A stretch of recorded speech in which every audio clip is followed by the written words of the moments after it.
You won't believe, I always pray to God, lets my top order get collapse and I can bat. I see an opportunity to become a hero.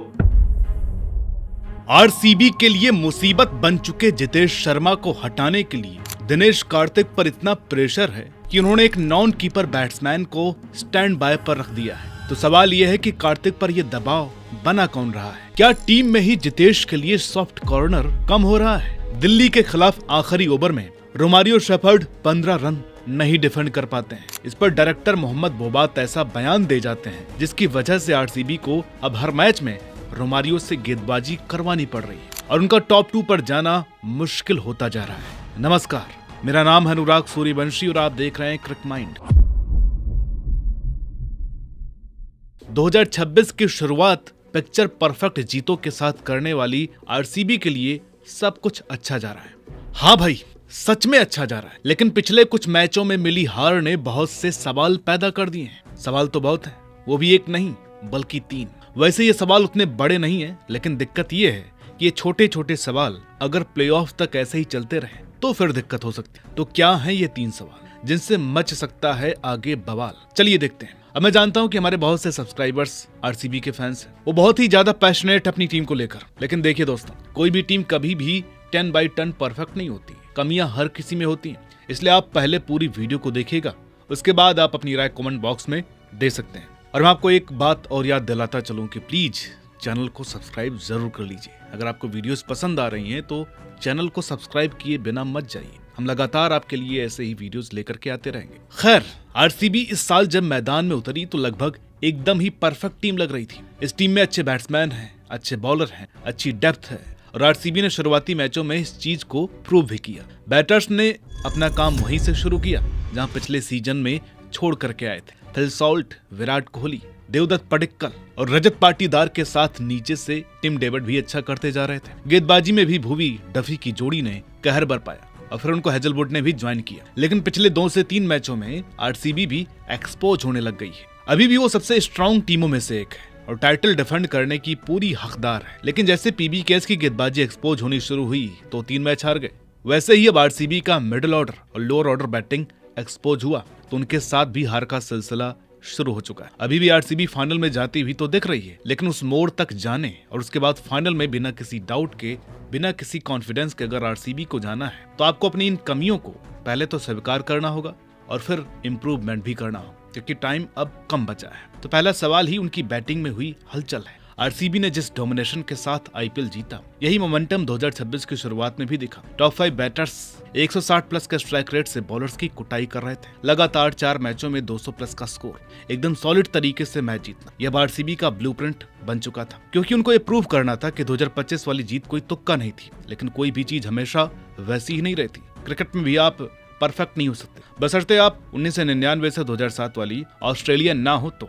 RCB का भी वही हाल हुआ। उनकी इस हलचल की सबसे बड़ी वजह है उनके धाकड़ इंग्लिश ओपनर फिल सॉल्ट का बाहर होना। 2025 में सॉल्ट ने 175 के स्ट्राइक रेट से 403 रन कूटे थे। सॉल्ट आरसीबी के पावर प्ले का असली इंजन थे। 2026 की शुरुआत में भी उन्होंने 6 पारियों में 168 के स्ट्राइक रेट से 202 रन ठोक दिए थे। सॉल्ट जब पहले 6 ओवर्स में पेसर्स की बखिया उधेड़ते थे तो बॉलर्स मजबूरन डिफेंसिव लाइन पकड़ने लगते थे। इसका सीधा फायदा विराट कोहली और देवदत्त पडिक्कल को मिलता था। उन्हें आजादी मिलती थी कि वो बिना किसी दबाव के अपनी पारी को एक्सेलरेट कर सकें। लेकिन 18 अप्रैल को चिन्नास्वामी में सब कुछ बदल गया। दिल्ली कैपिटल्स के खिलाफ मैच में सॉल्ट ने डीप बैकवर्ड स्क्वायर लेग पर बाउंड्री बचाने के लिए एक डाइव मारी। उनकी इंडेक्स फिंगर में इतनी गहरी चोट लगी कि उनका टूर्नामेंट वहीं खत्म हो गया। क्योंकि सॉल्ट ईसीबी के सेंट्रल कॉन्ट्रैक्ट में थे तो उन्हें तुरंत चेकअप के लिए यूके बुला लिया गया, जिससे आरसीबी के टॉप ऑर्डर में एक बड़ा गैप हो गया। इस गैप को भरने के लिए टीम ने 22 साल के जैकब बैथल को मौका दिया। बैथल टैलेंटेड है। उन्होंने 2026 टी20 वर्ल्ड कप के सेमीफाइनल में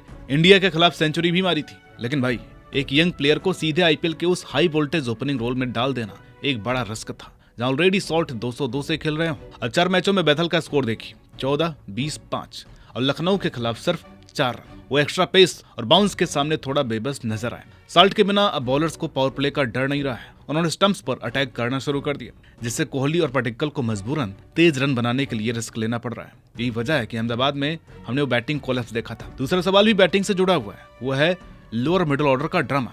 सॉल्ट, विराट, देवदत्त और रजत पाटीदार जिसे एक चीज को कवर कर रहे थे वो यही था, लोअर मिडिल ऑर्डर। जहां दो बल्लेबाज गेम की रफ्तार को पकड़ नहीं पा रहे थे और जैसे ही ऊपर से बल्लेबाजों का थोड़ा सा फॉर्म डिप हुआ तो ये लोअर ऑर्डर अचानक सबके सामने आ गया और बुरी तरीके से एक्सपोज हुआ। ये दोनों नाम है जितेश शर्मा और रोमारियो शेफर्ड। प्रैक्टिस सेशन और मैच सिमुलेशन का टूर्नामेंट से पहले एक वीडियो वायरल हुआ था जिसमें इन दोनों ने आरसीबी के बॉलर्स की बखिया उधेड़ दी थी। शेफर्ड ने 30 बॉल में 55 कोटे और जितेश ने 52 बॉल में 90 रन ठोक दिए।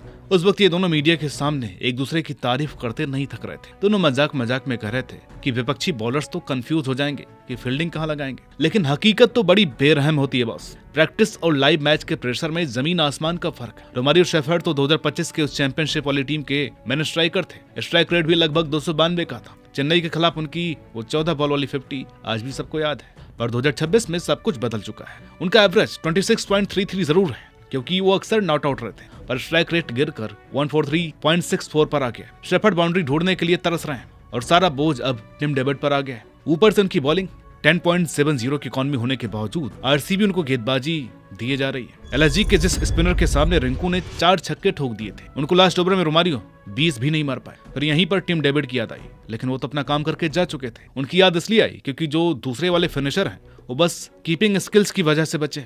अगर सॉल्ट अभी भी टीम में होते तो जितेश प्लेइंग 11 में होते भी नहीं। उनकी जगह आरसीबी वेंकैया अय्यर को खिला लेती। तो क्या वाइस कैप्टन और फिनिशर की दोहरी जिम्मेदारी में जितेश बुरी तरीके से फेल हो रहे हैं? और अब तो आरसीबी फैंस का गुस्सा इसलिए बढ़ गया है क्योंकि जितेश मैदान से ज्यादा पॉडकास्ट पर नजर आ रहे हैं। ये गुस्से की चिंगारी आग में तब बदली जब जितेश एबी डिविलियर्स के यूट्यूब चैनल पर गए। वहां उन्होंने एक ऐसी बात कह दी जो उनके गले की हड्डी बन गई। उन्होंने कहा कि वो दुआ करते हैं कि टॉप ऑर्डर कोलैप्स हो जाए ताकि वो हीरो बन सके। You won't believe, I always pray to God, lets my top order get collapse and I can bat. I see an opportunity to become a hero.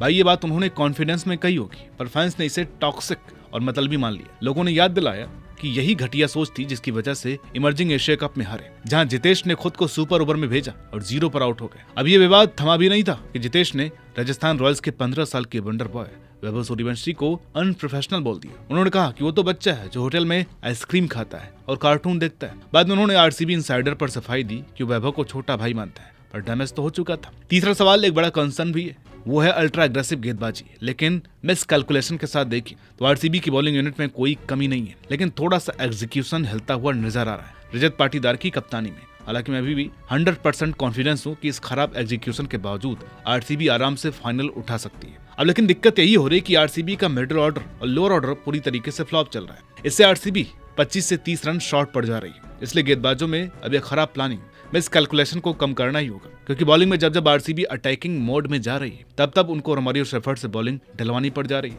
क्योंकि विकेट लेने के चक्कर में मेन बॉलर्स के कोटे पहले ही खत्म हो जाते हैं या फिर 2 या 3 ओवर ही उनके बचते हैं। और रोमारियो की बॉलिंग कैसी है मैंने ऊपर बता दिया। एक और चीज है कि स्पिन पिच पर आरसीबी की तेज गेंदबाजी भी थोड़ी स्ट्रगल कर रही है। इसका सबसे बड़ा उदाहरण था लखनऊ के खिलाफ वो मैच। मिचेल मार्श ने वो कोटाई की है जिसे आरसीबी कभी भूलेगा नहीं। साथ ही 2026 के मिडिल सीजन में आरसीबी क्रिकेट से ज्यादा ऑफ फील्ड कांड की वजह से चर्चा में रही। सबसे पहला आया वो ब्लैक मार्केट टिकट स्कैम जिसने पूरी फ्रेंचाइजी की इज्जत नीलाम कर दी। स्टेडियम का एक कैंटीन वर्कर चंद्रशेखर 15,000 से 19,000 रुपए में टिकट बेचते हुए पकड़ा गया। इसी बीच बीसीसीआई ने एक 7 पन्नों की लंबी चौड़ी एडवाइजरी जारी कर दी। बोर्ड ने प्लेयर्स और ऑफिशियल्स के बीच बातचीत के रूल्स इतने सख्त कर दिए कि मालिकों को खिलाड़ियों को गले लगाने तक मनाही हो गई है। और अगर ये सब कम था तो बीसीसीआई ने आखिरी ब्लास्ट करके 2026 के प्लेऑफ और फाइनल बेंगलुरु से छीन लिए। फाइनल अब अहमदाबाद के नरेंद्र मोदी स्टेडियम में होगा।